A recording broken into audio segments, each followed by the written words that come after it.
Because Layla Moran looked like she was going to stand. She's had a good 2 years, Her or Vera next time, which might be, 10 years off? I don't know. Yeah. That maybe didn't go as planned. Welcome to the Lib Dem Podcast.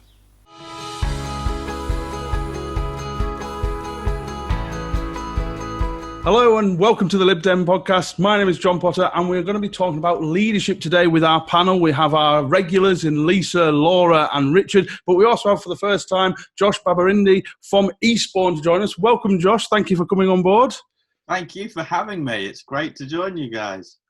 So we're going to talk about leadership, and just in case all of you are thinking we're going to have some Ed versus Layla, kind of my guy's better than your woman and your woman's better than whatever you think, that is not what this is about. This is very similar to one we had last year, me and Richard, where we were talking about Joe and Ed about what the party needs from a leader, what the party needs going forward.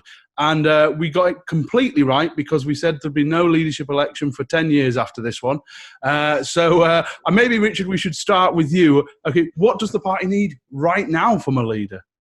Well, thank you for that introduction to my little contribution, John. Much appreciated. I think I'd put the question a slightly different way if I could, because one of the problems when we choose leaders is we always choose the people we like most, and there's an obvious reason for doing that. But in fact, you can see with the way Keir Starmer has been reacted to, that the best thing to do is to think, what is the leader that our potential voters most want? What is it that they're looking for to make them come to our camp? So we can talk sometime about the internal things, like how do we make policy, or what should the party organisation look like. But I think people out there look for someone who's experienced, who's stable, and who presents well. And that, of course, includes being able to enunciate the Liberal Democrat case in an efficient way, both one-to-one and in the sort of debates that the leader has. So I think we should, in a way, put ourselves outside the party looking in to decide that the people want just as much as what we want. And that's a big debate going on now in the party, is who will have cut through. You know, which of the two, Ed or Layla, is going to have cut through? And I suppose if I go to Josh next, it's about, we actually had the same argument last year about whether Joe, as a young, intelligent, brilliant female candidate, would have greater cut through versus Theresa May and Jeremy Corbyn. And now we're having the same issue kind of with Layla Moran versus if she was up against Boris Johnson and Keir Starmer. So does it matter anymore? Does that matter? Do we make more of it as a party than it actually matters in the real world? Yeah, I think it's critical, this cut-through point. We could have the best policies in the world, but if no one's listening to them, if they're not getting out in the media, then how are we going to win those seats that we need to become a strong liberal force again? It's going to be impossible. And I think, this was a really big part of the debate last time between Ed and Joe, and that cut-through point, I think, really swung it for Joe in a lot of ways. And I think as far as the cut-through argument is concerned here as well, it just looks as though Layla's really getting traction on that point. She's not the leader. Ed is the acting leader at the moment, but still kind of week after week, you're seeing, policies of Layla's in newspapers or on the front, the Mirror, for example, that was, cursing us only a few months ago. So I think it's really important that, yes, we have the great policies that are decided by our members, but we need a really effective messenger who can communicate those with credibility to the kinds of people that we want to vote for us next time. And Lisa and Laura, I would love your view, because obviously you guys are in two very targetable areas, one Tory facing, one Labour facing. You guys, directly what happens to, the air war directly affects your chances. Both of you were very marginally lost out on being in Parliament. If there was any justice in the world, you would both be in Parliament right now. So what's your opinions on the leadership contest and what we need from as a party? Do you want to go to Lisa first? Sure. So I'm really interested in this, and I think it's a good and healthy thing for our party to have lots of discussion and to do a bit of navel gazing for a bit. It's healthy to talk about, well, what do we want to be as a political party, and what do we want to affect in the world, and how do we do that? So I think it's as good a time as any to have that conversation. It's been a bit different this time, I think, partly because of some of the information that's out there at this stage of the campaign. The nomination numbers. So we're seeing exactly how many MPs are nominating each of the candidates. We're seeing how many members and how many local parties. And that's the first time in this election that's been released. And I think some people are paying lots of attention to that. Most normal members won't have noticed that information is out there. It's only those who are really into the weeds of it. I think we obsess about policy as a party. We really, really, really do. And there's always a danger in hustings that we say, just on a scale of 10 to 11, how much do you love single transferable votes? And I'm not sure that moves us forwards very much. I think strategy and how we plan to win more and get more Lib Dems elected, for me, is the key thing. And there are some genuine differences here, I think, between the two candidates about how we should engage with other parties, how we should focus our efforts, because we all want to see more Lib Dems elected and we all want to make more change in the world and get more liberalism out there. But there are some differences, I think, between the two about how they would deliver that. Laura? Yeah, I mean, I think I agree with that. And I think there's a couple of different points we need to be thinking about. I think one is around, who are our target voters? So if you look at where our most competitive seats are, they are mostly sort of conservative facing in the southeast. And a lot of them we had relatively small margins. And in a lot of them, there isn't very much of a Labour vote to squeeze. So I'm thinking, your Winchester and your Cheltenham. And in those seats, we can't win without taking conservative votes. So when we think about who our target voter is, our most important target voter is a soft conservative, probably voted Remain, living in, Winchester or Cheltenham. I almost said Wintleham.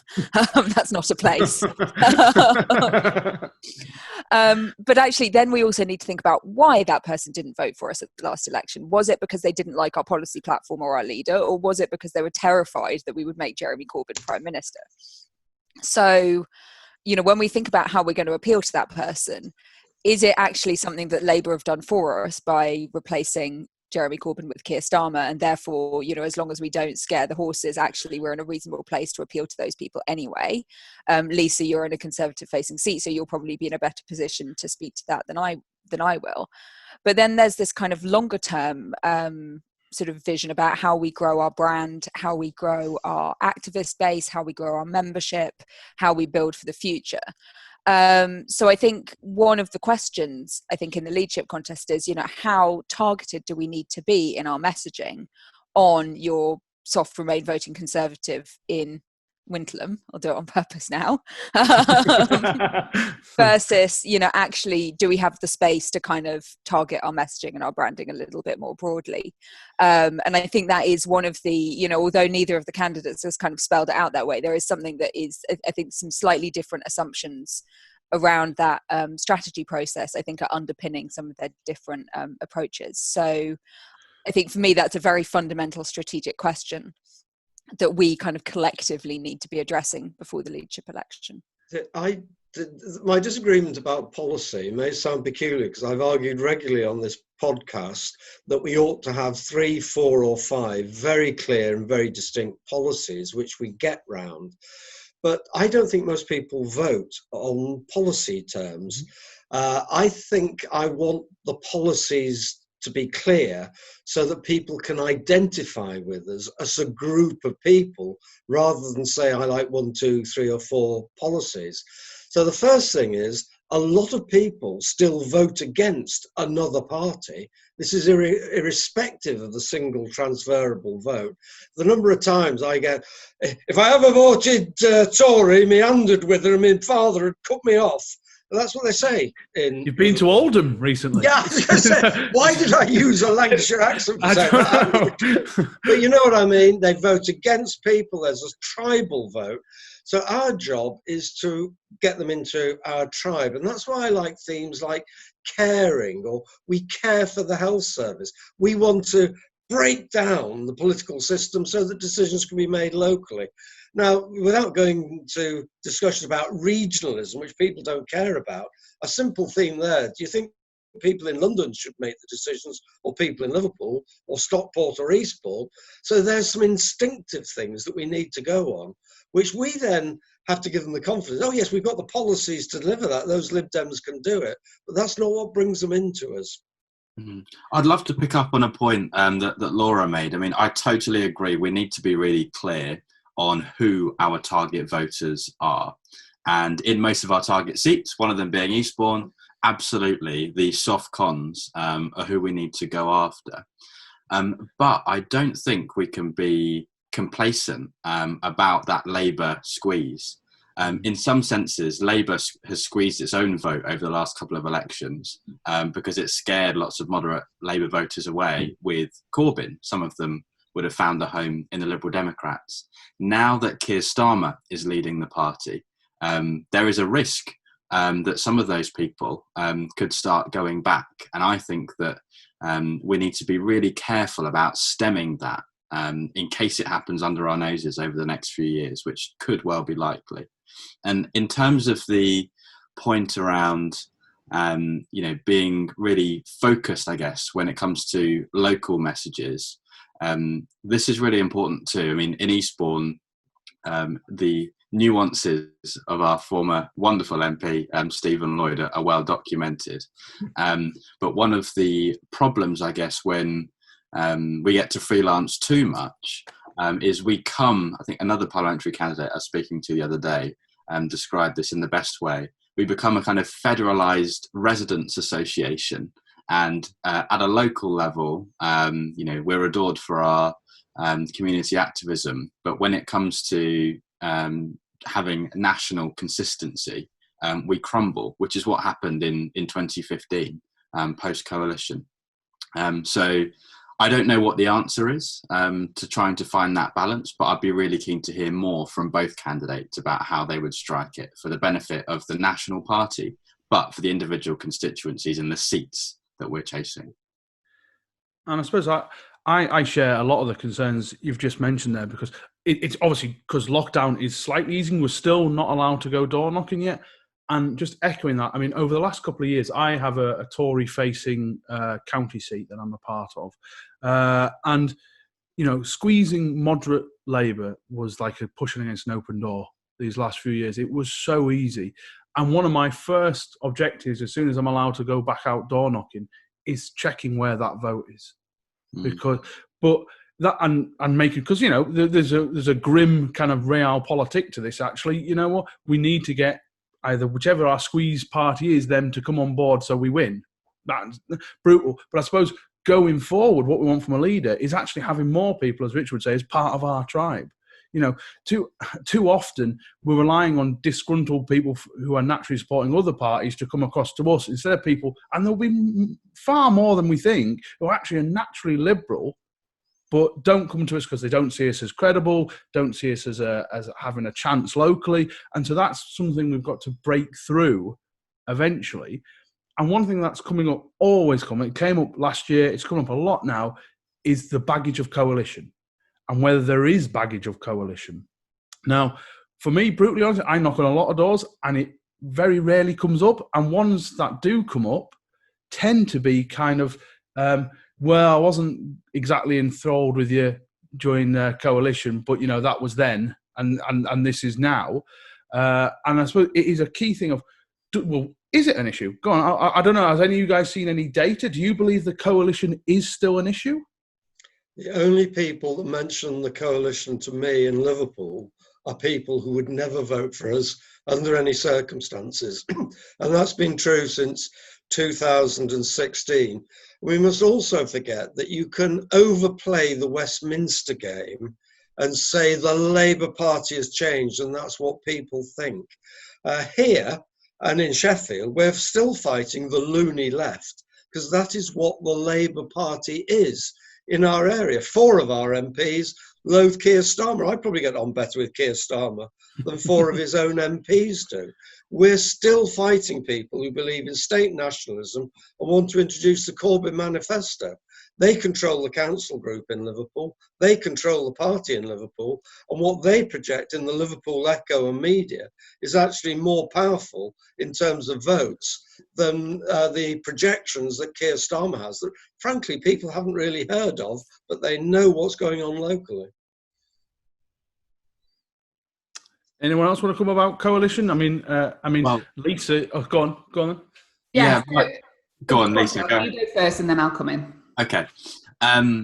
I think, well, I've flip-flopped on this over the years. So in every leadership election since the coalition, I've supported a former coalition minister, because I thought, you know what, I think that we can embrace this. We can communicate some of the positives of coalition, whether it was, free school meals for infant school children, increasing the income tax threshold, trebling renewable energy, etc., etc. But it's the bad smell that won't go away for many voters. It is just seen as toxic. And I think, to Richard's point, I agree. It's not necessarily about coalition policy that creates the challenges.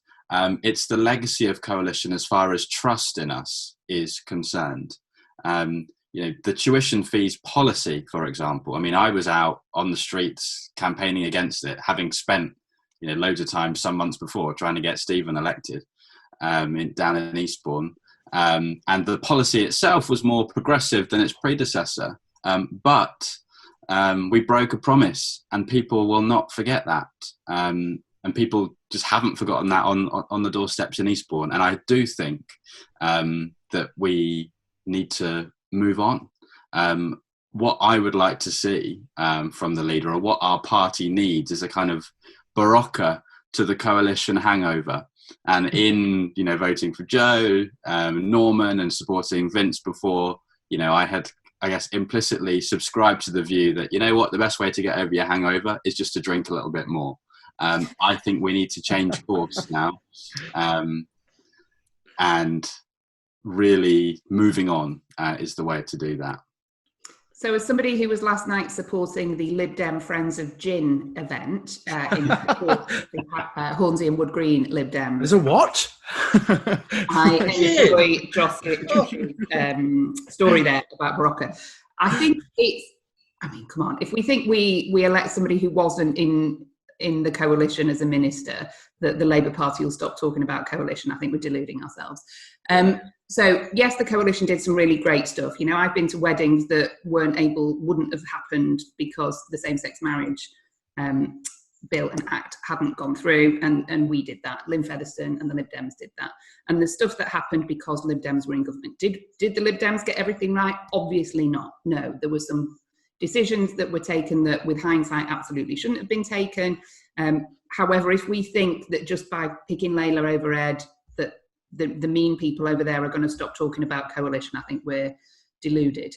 I think we don't get to choose some of this stuff, but we can replace, try and own some of the narrative around it. I think we can point out the good stuff, and we can own the stuff that we didn't get right.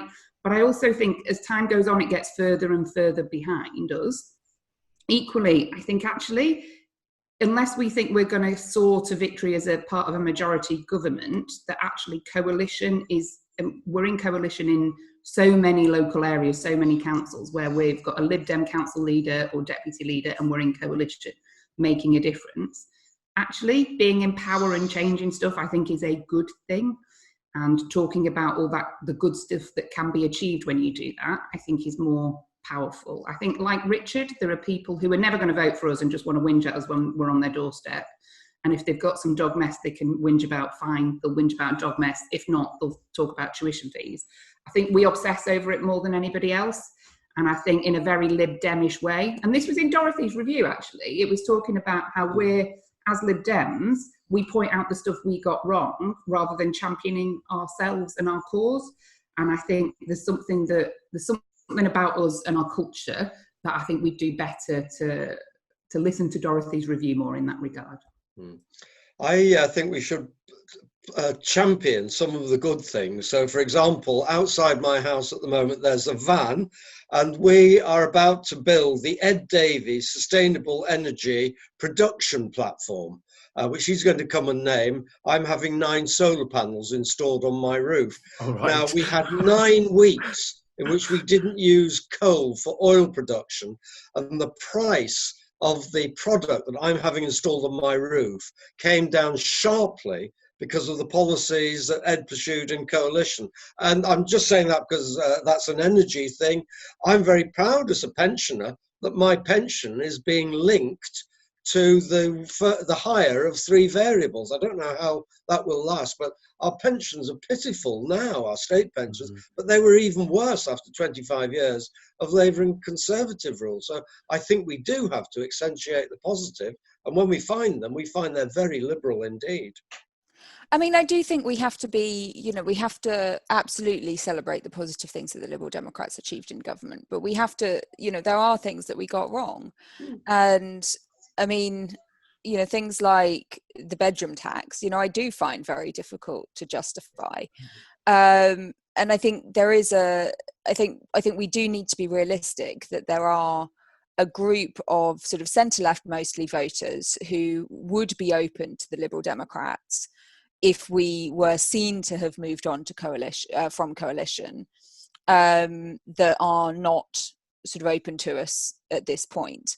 And I think that is a factor in the leadership election, because I do think that those people are more likely to vote for us if Layla is the leader than if Ed is the leader. I think the question is, actually, are those voters that would be more open to us with Layla than Ed really our target voters?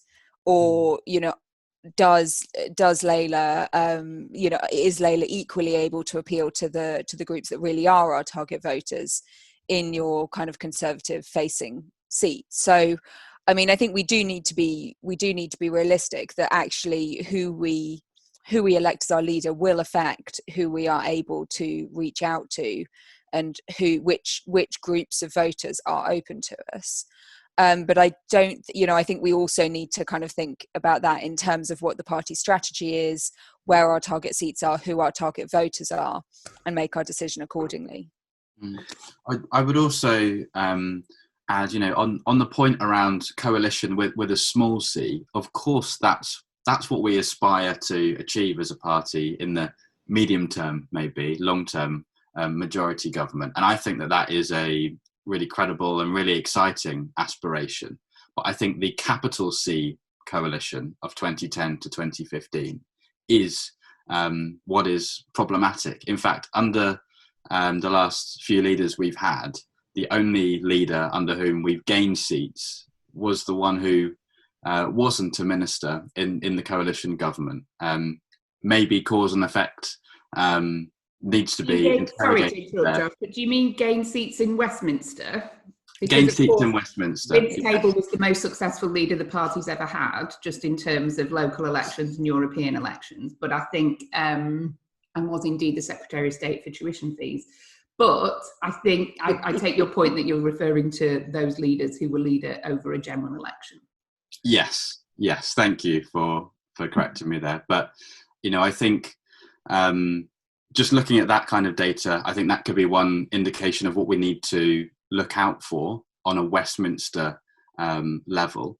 And, when you look at, how the media treated Joe when it came to coalition, look at the interview with Andrew Neil, look at the TV debates where Angela Rayner time and again savaged Joe because we weren't able to successfully reconcile our progressive values with things like the bedroom tax. And either we need to get better at making that argument about capital C coalition, or we need to move on from it. And I think the latter is what's going to be most effective.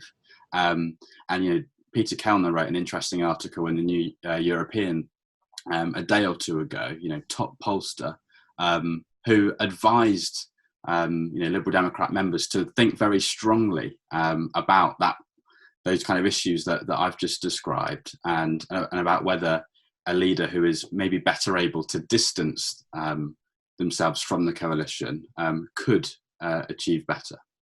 I mean, what we're talking about are slight degrees. I mean, not everyone who is soft Labour is thinking, right, my vote is entirely down to coalition or not. I mean, otherwise, what happened in December last year wouldn't have happened. You know, I mean, on a day like today where it was absolutely chucking down in Hazel Grove, the point where I thought, right, this probably isn't going to be Lisa's day was when I was talking to Labour voters who were switching to vote Tory. So the idea that somehow these soft Labour voters that we needed were suddenly going to flood across to the Lib Dems, if only but for coalition, didn't kind of work with me on the day. And they wouldn't have won places. Tories wouldn't have won places like Bishop Auckland and Burnley and Redcar and Bolsover if it was solely down to coalition. They wouldn't have done it. But anyway, I want to kind of put a pin in the coalition. I mean, surely that is there is a point there about a sort of increasing shift from kind of economically determined votes to sort of more valence determined votes. Yeah. And, how important it is, how important kind of social issues and sort of, obviously we've now left the EU, but all of those kind of remain adjacent issues, you could call them, like, caring about the environment, immigration, sort of all of these kind of issues that are sort of remain adjacent matter. And how, actually, I think that there is that is where the kind of distinctive platform and the potential electorate for this party is, in that, Labour are sort of probably going to stay in roughly the same left-right position that they were in 2019, because their manifesto wasn't actually as left-wing as Jeremy Corbyn pretended it was. But they, the Keir Starmer is really starting to triangulate on those kind of valence issues, which he has to do because he has to be able to hold Putney, and he also has to try and win back Bishop Auckland. So I do think that there is space for us to be sort of a bit more centrist on economics, make sure we're not scaring the horses in, Hazel Grove or Eastbourne, while starting to be a little bit more outspoken on some of those valence issues, just to kind of get that kind of distinctiveness and that distinctive platform, and really start building up our own kind of core vote, which is, in kind of, I guess, what you might call sort of some of those sort of more heavily Remain areas or former Remain areas. So I do think in terms of kind of who these voters are, there was a lot of churn at the last couple of elections, as we would expect. And one of the things that I think we'll really start to see over the next 4 years is how much of that was a one-off in relation to Brexit, and how much of that is a sort of realignment of the electorate that we need to be responding to and we need to be ready for. And I do think that if we can seize the moment, it's something that offers an enormous opportunity for us, because we are we have a very clear position, and we're able to take a very clear position on those valence issues in a way that the Labour Party can't. But I think it's also something that if we get it wrong, and we aren't able to claim that ground, then it will put us in a very difficult position going forward. So what that means for the leadership is a sort of very different question that I don't have an answer to. But I do think it's something that we need to be considering, and kind of just saying, if we think about which voters went from sort of Tory to Labour or Labour to Tory, are those voters that are likely to vote Liberal Democrat in the future? Now, I just, I don't know the answer. Some of them may be, some of them maybe not. But I think we need to think about who are the voters that are open to us, and how that aligns with our, obviously our platform and our values, and then target our messaging on those people. Well, I had a go at the leader, the mayor of Liverpool yesterday, so business is getting back to normal. And what I was having a go at him for was that we produced a recovery plan, which is based entirely on pre-COVID policies and things that were shovel-ready, because we thought they were shovel-ready at the time. So what I would say now is that we need to consider all our policies in the prism of the COVID period. I go and talk to people, And they are far more concerned about green issues than they were. They're far more concerned about community issues than they were. They don't quite express it this way, but they're far more concerned about the most deprived members of the community. I've never had more conversations about the homeless than I've had in the last 4 months.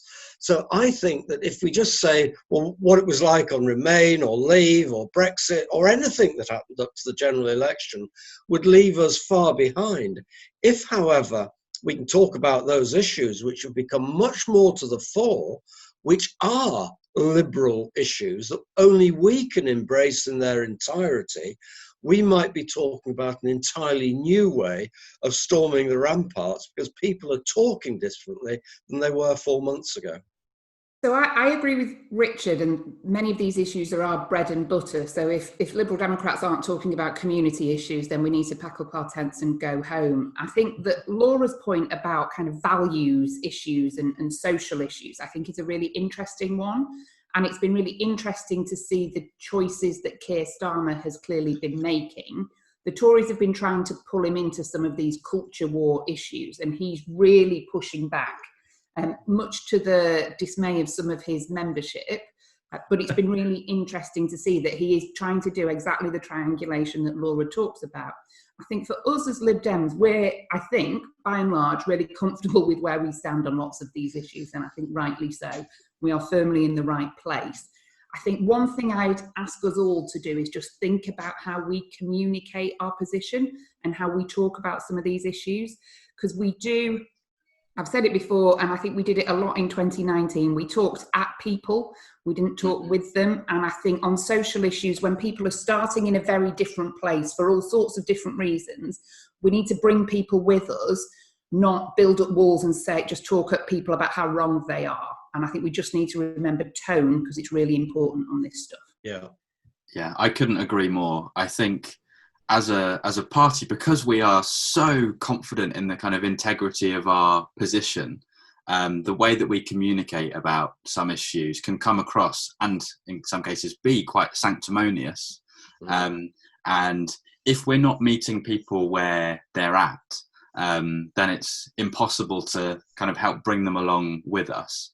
So I think a classic example, of this happening now in the public debate is when it comes to the All Lives Matter argument in response to Black Lives Matter. And an instinctive response can be to jump down those people's throats and we alienate them forever and we'll never kind of bring them round to our view. We need to interrogate, well, why are they thinking what they're currently thinking? Why don't they agree with what we perceive to be just the best kind of policy or the best kind of values that are out there? Work out where it's coming from and start to bring them with us in that way. And I think as far as Richard's point around looking through a kind of coronavirus lens, we're moving into the new normal, and politics needs to adapt to that. The debate needs to adapt to that. And I think both candidates for the leadership have described how coronavirus in some ways is a kind of dry run for the climate change catastrophe. And we're seeing that, unless we have radical action that is instigated by government, but that we bring along the business and the voluntary sector at the same time, we're not going to be able to tackle it. And I think we are so lucky to have someone like Ed with his experience running the Department for Energy and Climate Change in our party to really help make the case for that issue, not just for Liberal Democrat policy, but literally for the planet. We're so lucky, regardless of what the outcome of the leadership is. And I think that ties in perfectly. I don't know, Josh is doing a great job of tying our segments together, is actually a little bit about how the campaigns are now going, the momentum of them. Because as Lisa mentioned earlier, we are seeing things like how many nominations the candidates have had. Although one caveat is that I think the total is about 2,500 people have nominated the leaders out of a membership of over 100,000. So, it is very tiny. And I put something on Twitter saying, to all those people getting very excited and very down about nominations, whether your person is ahead or behind, is that the real world isn't on Twitter. the vast majority of our members will not be getting any of the information, the spats or anything else with certain campaigners arguing with other campaigners. And that was one of the things that actually, if you think of Ed's position last time against Joe, was that people who saw Ed were really impressed. And I thought he had a really good campaign last time, Ed, but he didn't get round enough people to close up that gap on Joe. Now, what we need to remember is that, yes, the virtual nature of this election maybe means there's more people seeing him than last time, but do we think there's an underlying that we want something distinctive again, that Layla is that new voice, and is Ed starting from behind, or is this time is Ed starting from in front? That's a kind of basic question for a start. All right, you, Laura, what do you think? Yeah, it's a difficult question. I really don't know. I've been wondering about this a lot, actually. I mean, I think one of my sort of theories about Liberal Democrat leadership elections at the moment is that our sort of candidates in our leadership elections don't necessarily get the TV time that sort of the other parties do, and that as a result, our members are making up their mind a lot more based on kind of what they thought about the candidates to start with, than sort of making up their mind during the leadership election. But actually, where our members are on that, I really don't know. Ed will have the much greater name recognition because he stood last time and because of his background in the coalition. Layla will have a little bit less. On the other hand, our members, may like what she's talking about in the materials, what she'll send out to people. So, I find this one extremely difficult to call. I think the nominations have shown Ed to be, I think Ed's got about 1,500 and Layla's got about just over 1,000. So, Ed's ahead there, and he's got some quite key MP endorsements in the last week. So I think at the moment, my instinct is that Ed is probably slightly ahead of Layla, but I think I think this one could really go either way. I think for me, seeing the last campaign, I think Ed's vote share increased during the campaign. The Ed campaign last time was better than the Joe campaign, just in terms of the practical getting people to vote for Ed or Joe.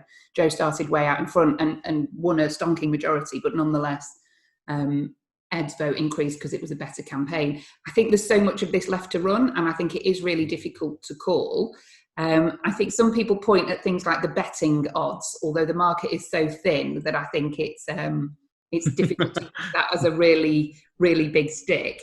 I think that there's a lot to play out, and I think that's right. There are so many interviews and online Zoom hustings planned that members everybody with access to the internet and with a device that is internet ready, should be able to hear as much as they could possibly want to hear from either or both candidates in a way that helps them make a decision based on the stuff they care about. Because the candidates don't get to decide what's important. It's up to each member to decide for them what the important factors are that they'll take into account when deciding a leader. And for some of them, it'll be who's got the best green credentials. Others, it will be who looks good in a photo in the paper. It's up to members to decide, and I think that's a really good and healthy thing. Mm. But interestingly, if you think through what Lisa has just said about the campaign and the ability to campaign, that's something else that we internally ought to be thinking about as well. Even before the review came out, we had been discussing on this podcast what we thought were the shortcomings of party headquarters, the way that it is often remote, even from people in London, never mind up north or in the far south or northern France, like Eastbourne. So how the leader approaches these issues is going to be vitally important, to my view. They are not the deciders. That's the president and that side of the party. But if we don't think that the leader is influential, and just we've got to look at the long-term track record of this and the ideas they've got for reforming party headquarters and doing things. Because if we don't reform party headquarters, the way we campaign, the way we pick up the soft and hard issues we've been talking about here, then frankly, it doesn't matter who the leader is, because we're going to spend all our money, time and effort on the wrong things in the wrong places. In terms of, the question, how is the campaign going? Well, I mean, first, I'm just so pleased. I'm sure you've chatted about this on previous episodes. I'm so pleased this is happening now and not here. I'm really pleased that the party has stepped up and, taken the punt to kind of make this a digital race, but really embraced it. And I think as a result, in many respects, we see, probably the most kind of open, high participation and democratic races that we've seen for the Lib Dem leadership. Zoom chats are happening all the time, and the hustings haven't even started yet. But I think that members are going to have more information about each of the candidates and more, contact time with each of the candidates than members have ever had before. So this will be the most informed decision that they've made, and I think that will be great. I think a big challenge, one that Lisa touched on, is, as a leadership contest, the cut through overall in the media has been quite limited, and in some ways that's a good thing, because the media then has kind of less of a way of biasing the contest in favour of any particular candidate. But a challenge is that it means that members are less able to see what the public reaction to candidates and their views are.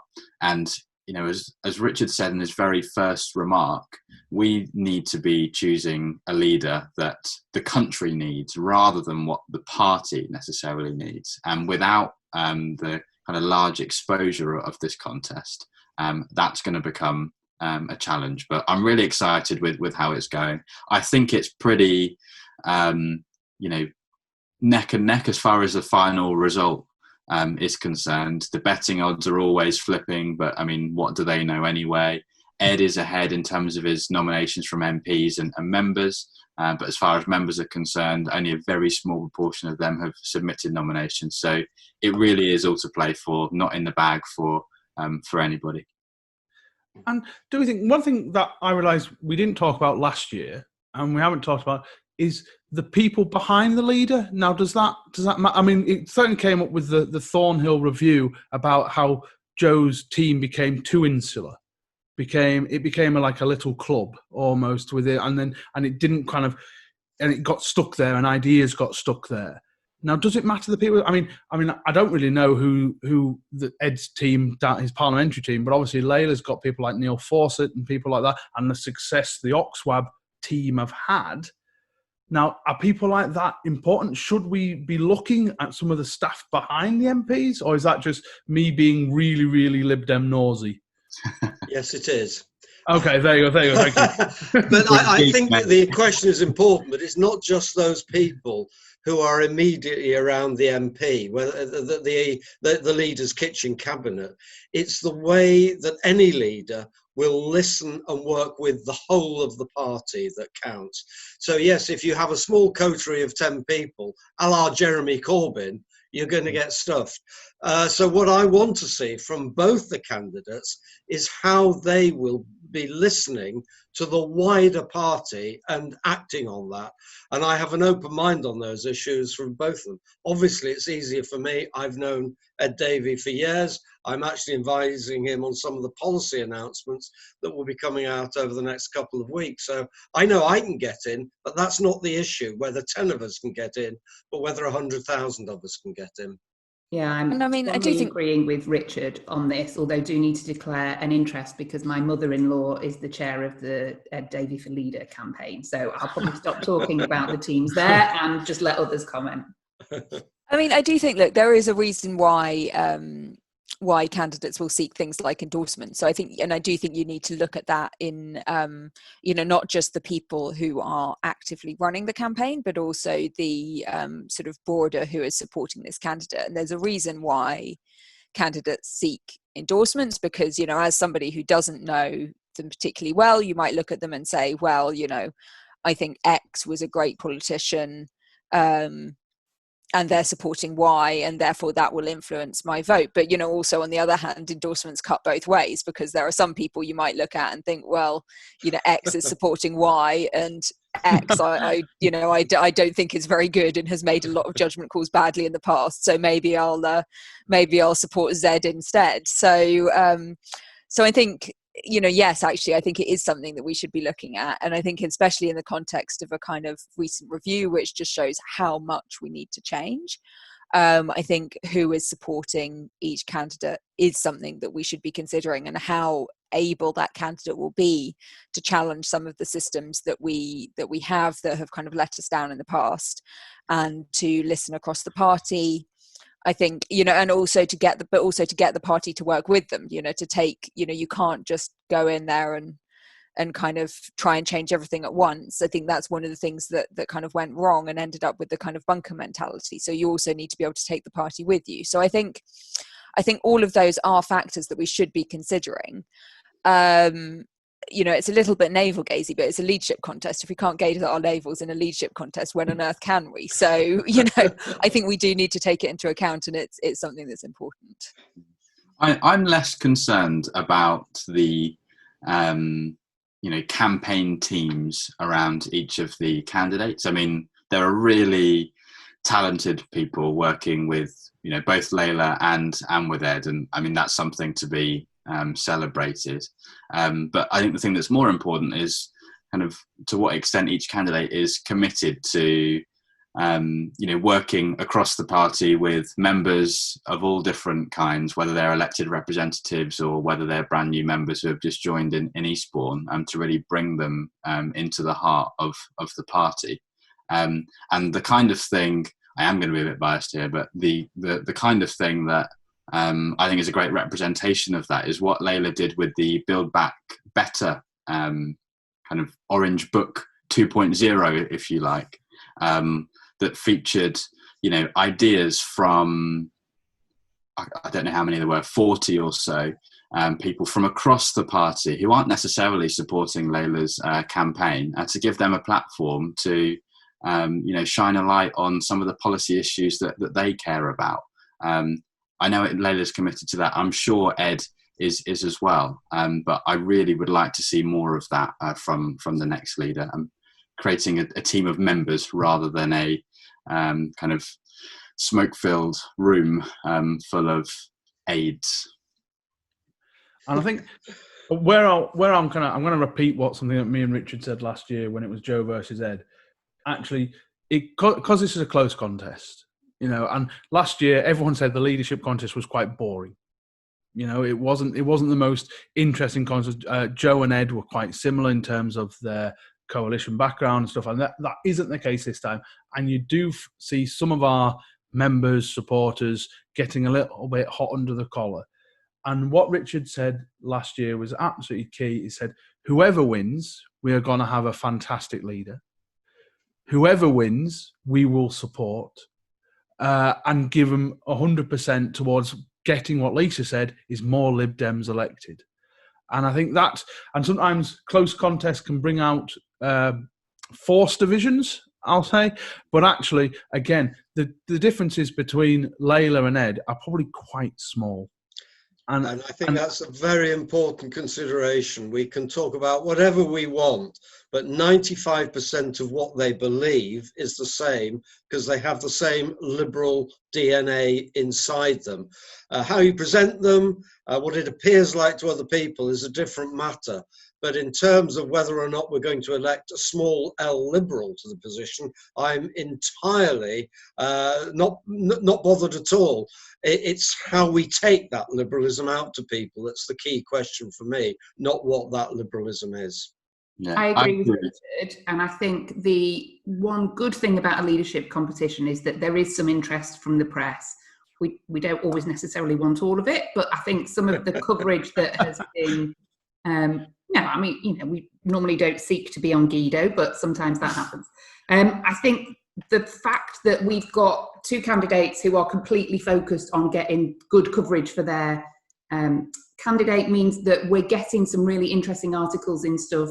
They're being invited to comment on things, and that's a really good thing. It shows that they're able to do that, both of them, and that they've got competent teams around them who can get that to happen. But the most important thing is it's getting liberalism out there so that people can hear about it, because I 100% agree that they're both cracking liberals who I'd happily be in a party with and hope that they lead us to getting more Lib Dems elected.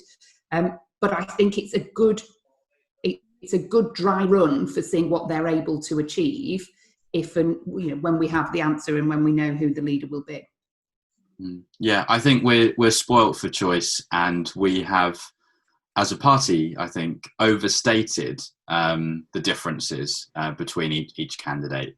Of course, there are some differences, and the whole purpose of the leadership campaign is to explore those. But I think a really exciting thing that is happening here is the contest is forcing each candidate to up their game, and just it's only been a few weeks since the kind of start of the proper race, and they have just the quality was amazing to start with anyway, but kind of seeing where their campaigns are going and seeing the quality of them improve is really, really exciting. So I'd be really honoured to serve under either of them as leader. I just can't wait for the result to be announced so that we can get on with it. What is it, 6 weeks, 7 weeks to go? That seems like a long time, doesn't it? How you say it like that? Crikey. Yeah, because the official nominations don't finish until the 9th. That's correct, isn't it? So if you're listening to us and not a member of the Lib Dems yet, I think you have until the 9th to pay your £1 a month minimum to become a Lib Dem. And we do know that people listen to this podcast and join us as a result, don't we? From somewhere in East Hampshire. So Lib Dem Podcast is making gains for the party, even as we speak. Yes, and to Neville, who contacted us, who was an independent councillor who defected or joined the Lib Dems based on listening to the Lib Dem pod, which is utterly incredible and very heartwarming for us. And welcome. But if anyone else is thinking about joining us, please let us know. That's great. We'll start a Lib Dem pod gains bar chart, and that'll be our next selling point. But we'll take the credit for it. Yeah, we'll take the credit. Absolutely, we're now a serious force in British politics. We have more councillors than UKIP. But one thing I do want to point out, and it's a bit of a promotion, and I'm just going to check with Laura I'm okay to do this, is that we have some cracking ideas. The Lib Dem Pod is joining forces with the Northern Liberal Network to come up with a really interesting leadership event, is what I'm going to call it, because it's not a hustings. And so, Laura, do you want to talk about that a little bit? Yeah, I was actually going to suggest recording a little slot after this, so I'm glad you brought it up. So we decided that there would be plenty of hustings, and so we're not going to do another hustings. What we are going to do instead is we've got the candidates on the 20th of July, and we are going to grill them with Jim Hancock, who is a former BBC political editor for BBC Northwest. So Jim Hancock will be asking the questions, and that means that if you have a burning question for the candidates that you think people might be too polite to ask in a hustings, then this is your opportunity. Get in touch and let us know what it is. And after the interviews, which we'll be playing back to back via the Northern Liberal Network Facebook page and then on the Lib Dem Pod later on, we'll be doing a virtual spin room. So we've got a representative from Layla's campaign and a representative from Ed's campaign, and we're going to ask them to spin the interviews. So and that will be live. That will be right after the interviews play back to back. I'll be hosting that, and we'll see what they're going to say. So I think it could be something that will be really illuminating about the two candidates, that will show us a little bit about how they might deal with Andrew Neil come a general election, and that is an opportunity to really put them through their paces in a way that the sort of traditional hustings format, although you learn a lot from a kind of a traditional hustings format, So as Lisa said, people south of Crewe actually watch this, Laura, or are we being northern? No, yeah, there's going to be a sort of virtual, like the Great Wall of China type internet cutoff. So yeah, no, if you're in Derbyshire, no, obviously we are not going to do that. Obviously we are not going to do that. No, everybody can watch it. And actually, one of the great developments is actually that the Northern Liberal Network membership is sort of open shortly. We're just updating the website to get that on, and so everyone is also welcome to join our mailing list by going to our website or join as a member once we get that set up. And anyone is welcome to be a member regardless of where you live in the country. So if you're interested in sort of northern issues, in this building back better and how we get to a more balanced economy, then please do join the Northern Liberal Network. And regardless of who you are or where you are, then please come to our hustings. Yeah, and like I said, I think not only because I was part of the idea that kind of came up with it, but I think it'll be really interesting. And Josh was talking about these are not going to be questions about, do you think the internal party constitution needs a slight tweak here and there? Because you know what, that's not going to win round those voters that we need to win round. That is not going to be the test of our leadership candidates. Is can they chapter and verse quote land value tax reform? It is going to be people, and the candidates are not going to see the questions before they get asked. That's very key. It is not going to be those dry hustings where, okay, you've got this question, have 30 seconds. You've got this question. It is going to be actually put them on their toes, and we'll be doing live reaction as well. So when we have done the interviews, they'll be recorded, but they'll be live streamed onto the Facebook page, so you'll be able to react. There'll be polls, there'll be all sorts, and then the comments and reactions Laura will then take to the spin room, and let's see how they justify it. It'll be absolutely brilliant. It should be something really unique. So I'm dead excited about it. It's an important service for the party as well, because it may have been the case, mentioning absolutely no former leaders at all, where had they been enabled to talk through some issues before they were elected leader, that might have been helpful. And so there will be some questions that aren't quite right for a hustings setting, but that Jim can ask as a journo. And I think that's very really subtle stuff, Lisa, there. We can't guess what you're talking about at all. I mean, it is the challenge, though, isn't it? Because in a hustings, you can only ask questions of both candidates. And there are a lot of questions that only apply to one candidate. There's no point asking Lisa how she's going to not asking Lisa. I can dream. There's no point asking Layla, how she's going to justify her actions in coalition, because she wasn't there. That's a completely pointless question, but it's quite a useful question to ask Ed. So it's similarly, there's no point sort of asking Ed if he feels that he's ready for the job, having only been an MP for 2 years, because he hasn't. But that's quite a useful question to ask Layla. Yeah. So yeah, I think it'll be quite an exciting format. It'll allow us to ask those questions, to challenge the candidate, and also to come back to them as well. So when there's if there's a sort of an issue, they give an answer, then we can go back to them and kind of push them on it and get them to flesh it out further, which again, you can't do. That sort of follow-up you can't do in a traditional hustings format. So just to repeat that date, that is the 20th of July. And again, as Laura said, for those of you who aren't on Facebook or listeners who don't use social media whatsoever, we will be doing the whole thing as a podcast as well for you to listen the next day. So you're not going to miss out. It's going to be absolutely fantastic. And I think that was probably our episode done for today. So could I just thank all of you, especially Josh, for coming in. We're not going to invite you again because you spoke way too much sense. And it's certainly making some of us look bad. But no, it's been a fantastic episode. Thank you so much, everyone, for listening. Please do follow all the team on their social media. Do follow everything to do with the Lib Dem Pod at Lib Dem Pod on Instagram, Twitter, and Facebook. Do, like I say, you want more detail about hustings, we'll have lots of stuff coming up about it because there's going to be lots of hustings around. And so we really want to promote this event because we think it's going to be absolutely cracking for you to get involved with. So thank you again for watching. Do subscribe, do like, and we'll have another episode very soon.